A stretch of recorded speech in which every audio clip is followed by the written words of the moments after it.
You want me to put that on my Tudor?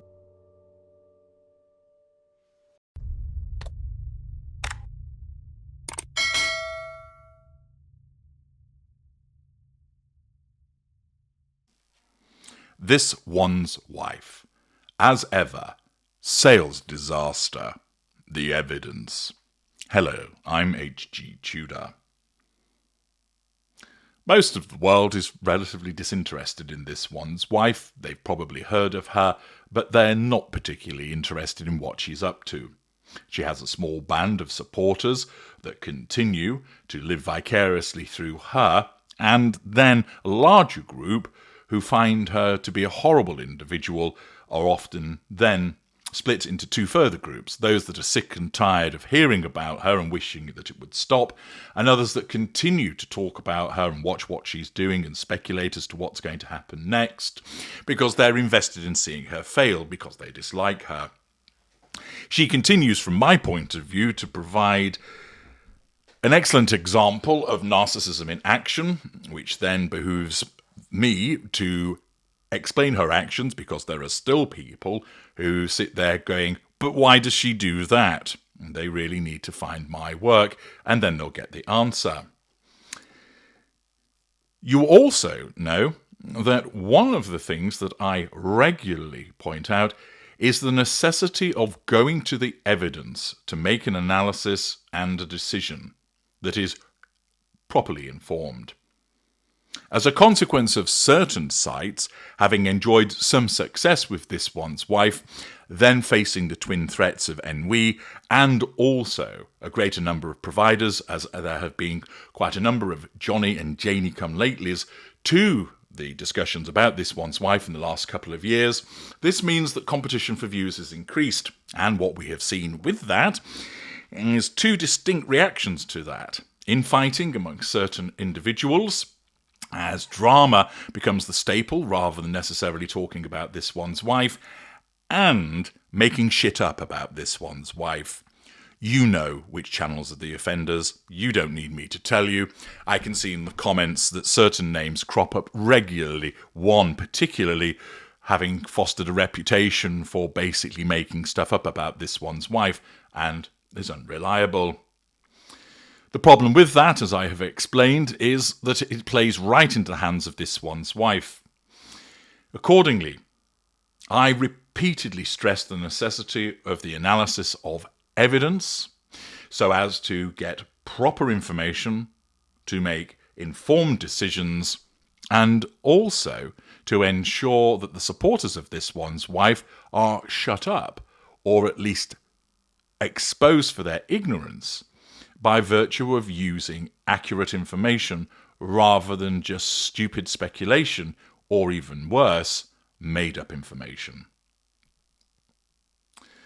This one's wife created as ever, and like an overexcited teenager, she took to Instagram, naturally, to tell us about the two occasions when the scarcity drops, although she didn't admit they were scarcity drops, sold out.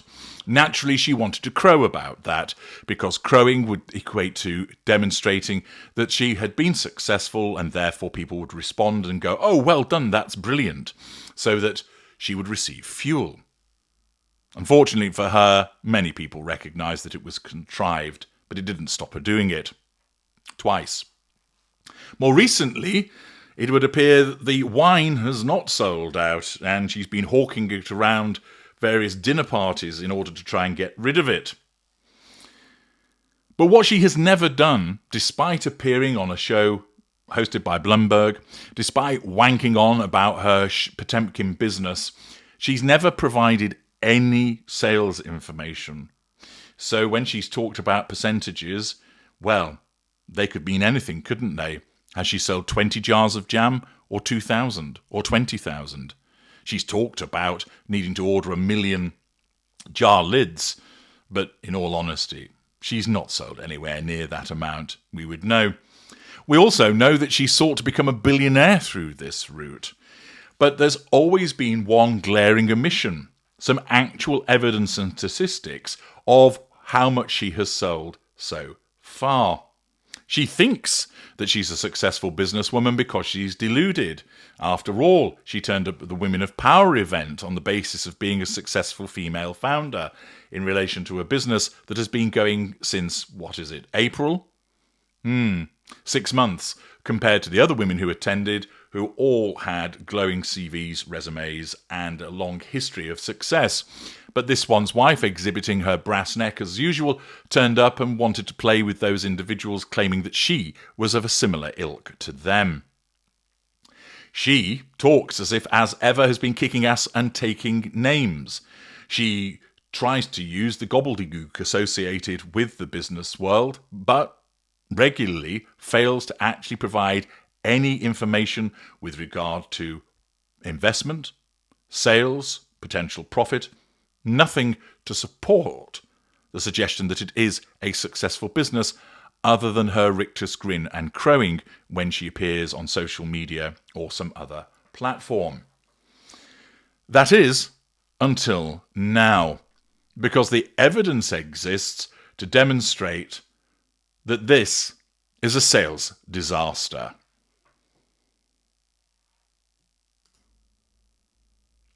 Let's look at the evidence that confirms that this has been a disaster for this one's wife. Now, this information has been unearthed by a contributor by the name of Snap Pop Crackle on the subreddit saying this one's wife. They use her full name, as you know. I do not. Important to ensure that person is given due credit and hadn't seen this, and as you know, my emphasis upon the use of evidence, I thought that it was important that this information reached a wider audience and also helped you understand the correlation between this statistical information and also the effect of this one's wife vis-a-vis her narcissism. The traffic to the website has been in steady decline for the past 3 months. As you can see from the screenshot, that in July, the total number of visits was 342,000. It dipped in August to 317.9 thousand and then dropped further in September to 240,000 visitors. Accordingly, traffic has dropped by 1/3 in the past 3 months. And it's interesting, and this is the point made by Snap Pop Crackle, that the new seasonal drop with new products occurred at the end of August, but it didn't create an upwards bump in traffic, but on the contrary, the traffic continued to decline. The bounce rate is at 30.15%. What this means is that 30% of visits only visit the homepage and go no further. Apparently, these are often bots or web crawlers. So immediately, of the total visits that she has, so in September, 240,000 visits, 80,000 of those hit the front page and didn't go any further, so you can discount them. So that leaves you with 160,000 visits where there are potential customers. The time spent on the site by all visitors is just 1 minute and 36 seconds, which demonstrates that that's not a lot of time to make a purchase, and is demonstrative of the fact that given that some people have made purchases, it must mean that a lot of people just simply look at it for 10 to 30 seconds, possibly just to see what's on it, and then leave. I suspect many of the visits are actually from people who have no intention whatsoever in purchasing anything. Indeed, there are people who are anti this one's wife. They just go and take a look to mock the products, to see what she's doing, and have no interest. And therefore their visit is particularly short. Naturally, it'll take you a few minutes to put through a purchase, and the fact that the average time is so low suggests that there are a lot of people who are attending and not buying, and also of those that are attending, they're just looking for a short period of time, which means they just can't possibly be purchasing. Otherwise, the time spent would be far higher.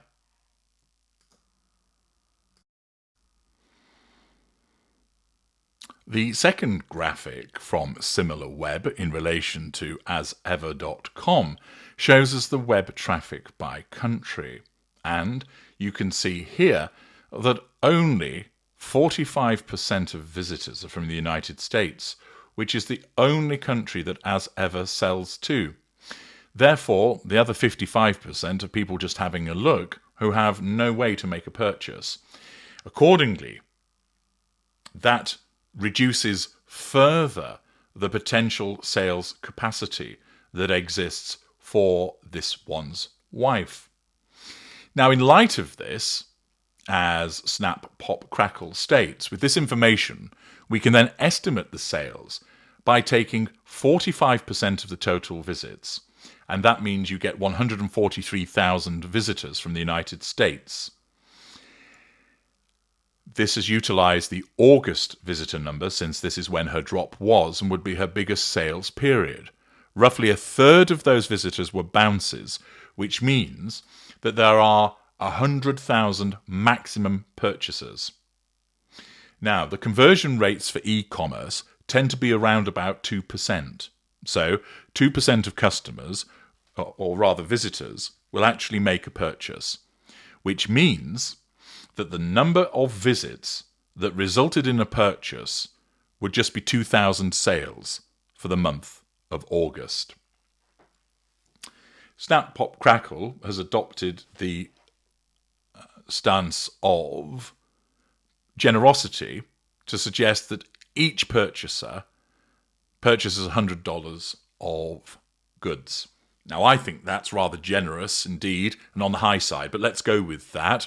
That would mean that this one's wife would have had sales of $200,000, but that's turnover. And you'd have overheads to be reduced from that. And remember, she isn't making these in her kitchen. She's not gathering the berries and adding the sugar and doing all of that herself. She's white labeling it. So basically, the percentage of profit for her will be far lower indeed, because of course she's having to purchase these goods in effect from the actual producer before selling them on, slapping on her shitty label. So the percentage profit on those potential sales isn't going to be significant. It might only, for instance, be 10%, which would mean that her profit would be $20,000 based upon these figures. 20%, $40,000.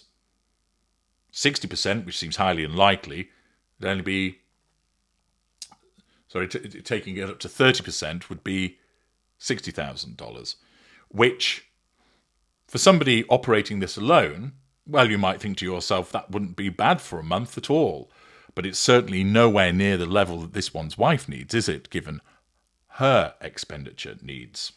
Now, there's another aspect which is interesting to all of this, which is provided by the analysis contained on the site that has provided these statistics, namely SimilarWeb, and also the breakdown that has been provided by Snap Pop Crackle. And that is the information about the demographic of the individuals that have come to the site. The demographic, unsurprisingly, shows gender distribution of 86% female, just shy of 14% for men. The age breakdown for visitors, not buyers, visitors, is 18 to 24, 2.39%. 25 to 34, 14%. 35 to 44, 14.4%. 45 to 54, 19.91%. 55 to 64, 32.04%. 65 and above, 17.23%. Now, an observation that's made by Snap, Pop, Crackle is that this one's wife loves to have us believe that her most ardent fans are young women who aspire to her lifestyle and share her passion for social justice. But according to the number of visitors here, it's actually boomers and the middle-aged.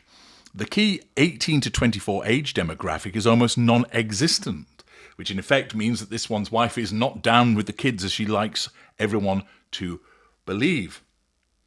A whopping 69% of visitors are middle-aged or older.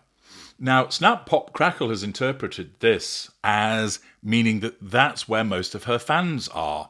But I offer this as an alternative. I agree with Snap, Pop, Crackle that she certainly does not have the number of fans that are interested in purchasing or even visiting her site as she would have you believe, given that only 16% are 34 and under. But I don't actually believe that the proportion, which is much higher from 55 plus, which from 55 and above amounts to 49%, I don't think that those visitors are necessarily fans.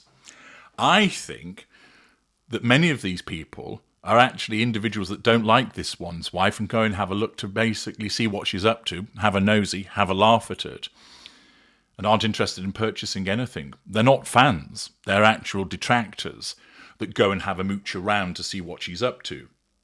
The reason I say this is that it's notable with the demographic of those that tend to be anti this one's wife tend to be found amongst the older age group. And therefore, I don't think that it's the case that these people are fans of this one's wife. I think it's simply the case that she doesn't have anywhere near as many of the young fans that she believes that she has. And furthermore, it's skewed because it's older people who don't like her who are just coming to look at the site to see what she's up to and, in a sense, mock what she has created. But this is the evidence. This is the evidence that was unearthed, readily enough, by Snap, Pop, Crackle and shared on the subreddit. Statistical information that demonstrates the trafficking engagement analysis for asever.com, which translates into whichever way you look at it. Whilst it's not actual sales figures, and this one's wife hasn't released them, and we all know why. The fact is that if you look at the amount of traffic that AsEver has received, that in August it had fallen and stood at only 317,000 and then dropped again into September to 240,000. That a third of visits are front page and go no further. That there is nowhere near the level of traffic that she requires, and the conversion rate is very low in respect of visits to purchase. And therefore, even with a generous spend of $100 per visit, this would only result in sales of $200,000. And then remember, that's just turnover and not profit. And the profit could be anything as low as $20,000, $40,000 in that particular month. Way, way off the megabucks that she thought she was going to earn. Unsurprising to everybody else as a consequence of the fact that we know that she is, useless at whatever she does. But here you have evidence that shows low traffic to begin with, dropping traffic, and that the conversion ultimately will mean that the sales cannot be particularly good. As ever, is a disaster. You suspected it. This evidence supports that. Naturally, this one's wife will not accept that this is her fault.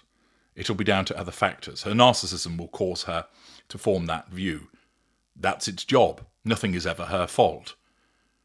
It'll be the fact that it hasn't been marketed properly, that people haven't done their jobs properly, that as a consequence of the royal family briefing against her, that the media doesn't like her, etc. She will never ever accept that her whole concept of as ever is rubbish. The products are not inviting, they're overpriced, they're not something that most people would want, and that it is a complete failure. The evidence supports that. This One's Wife's Narcissism will reject that. I'm H.G. Tudor. Thank you for listening.